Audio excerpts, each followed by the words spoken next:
This is ANN News Brief. Good afternoon, I'm Lucy Adeyemi.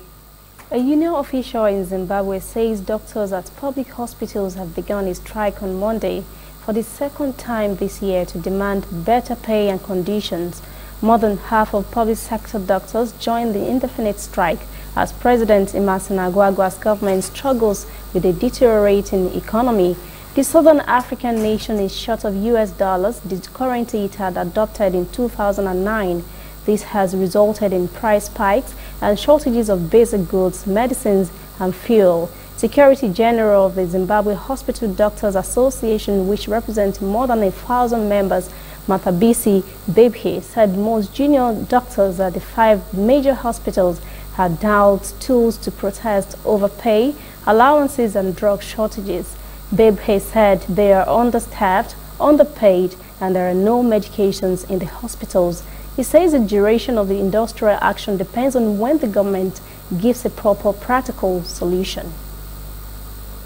The U.S. State Department has said it will reopen its embassy in the Democratic Republic of the Congo more than a week after it closed because of what it said was a terrorist threat. The embassy and other facilities in the capital, Kinshasa, have been shut for 8 days, and U.S. citizens were advised to keep a low profile.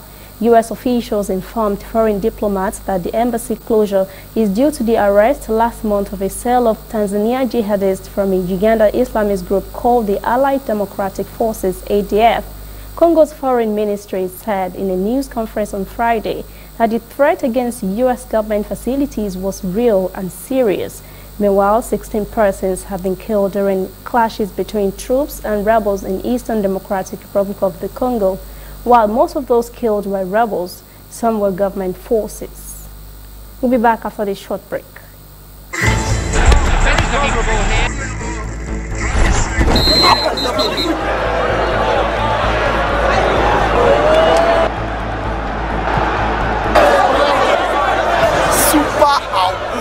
MTN gives 2,000% bonus for reactivating your MTN SIM.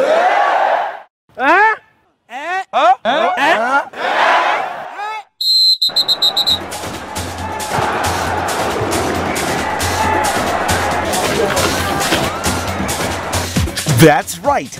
If you haven't used your MTN SIM for 45 days or more, recharge now and get 2,000% bonus. That's right, 2,000% bonus for your first recharge of every month.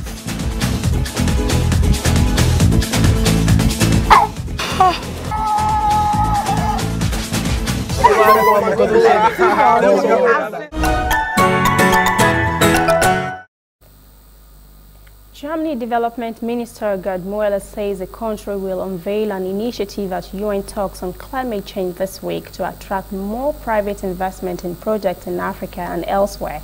Müller told the RN newspaper network that Germany would send a strong signal at the UN Climate Conference in Katowice, Poland, with its Alliance for Development and Climate Initiative and a pledge to spend an additional €1.5 billion on climate protection. Delegates from almost 200 nations will seek to produce a rule book to flesh out details of the Paris Agreement of 2015, which the United States, at the behest of President Donald Trump, has announced it will quit. Müller said it was imperative to help countries such as Brazil, India, China, and many nations in Africa to develop their ability to provide electricity for their growing populations without relying on coal production. He said more than 17 companies had already signed up for the new German initiative, which seeks to boost private funds for climate projects in developing countries and emerging economies. That's ANN News Brief. Thanks for watching. For details on these and other stories, visit our website, annafrica.net. Also join the conversation on Facebook, facebook.com/ANNAfricaTV, Instagram and Twitter at ANNAfricaTV. I am Lucy Adeyemi.